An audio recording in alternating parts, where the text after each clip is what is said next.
Hey guys, Blackburn here, and this is the official tutorial for the seamless P2P bolt. Now before that, I would like to thank A1306 and TomB134 for their amazing hidden piston bolt designs. Though not P2P, it is what inspired me to make mine in the first place. The main workings of the seamless P2P system have been improved upon from the original P2P bolt made by Kaisen, so I would highly recommend checking out his video which explains in detail the working of traditional P2P bolts.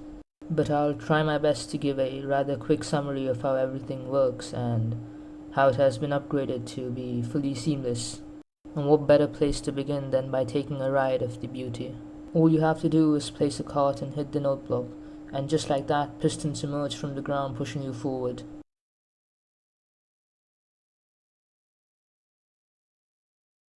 And the best part is, it's all gone by the time you look back. Now, a common question I get is, why is the station show massive?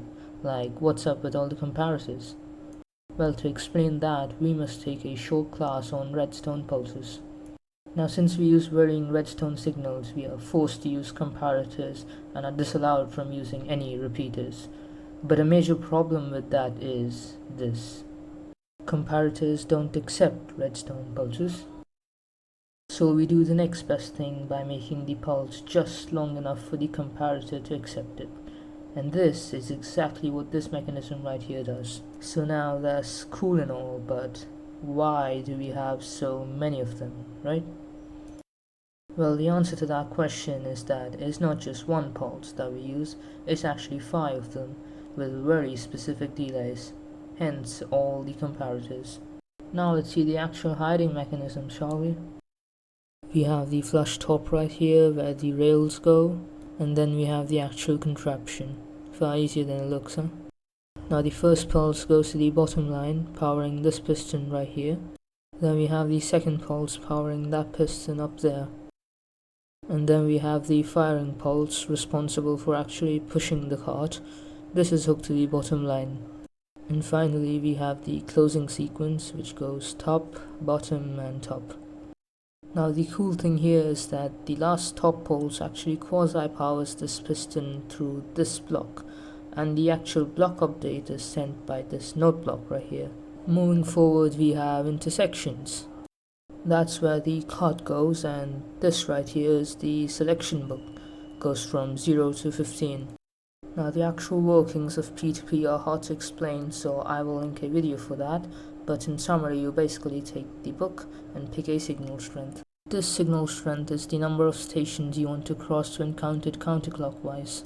So for example, if we see the signal strength for this line, that is 3, what that means is this line goes to 3 stations. So now if we put a signal strength greater than 3, we will go this way, completely skipping it.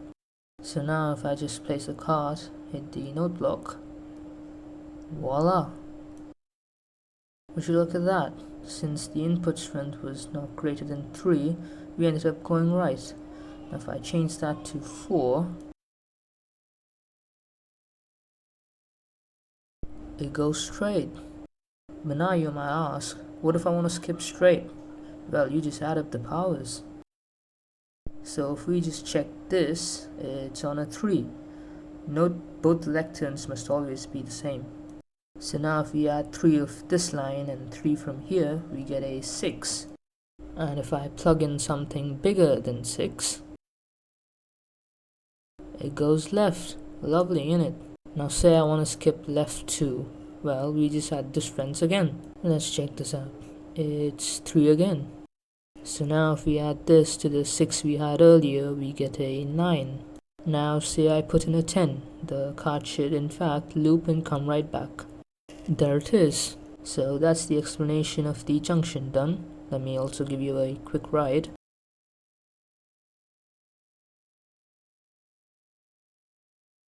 I highly recommend you check the video linked below if you're interested in how P2P works. But moving on, here we have a 90 bend right here. Pretty cool stuff. Haven't managed to make a diagonal yet, but I'm sure we'll have it by version 2. Finally, we have all the modules here. This is the straight module. You can just stack this as far as you want. Then we have the left bend right here and the right bend over here. This is the station module going both ways. And then last we have the intersection. I will link the download of the world and schematics in the description. As always, this is Blackburn, and thanks for watching.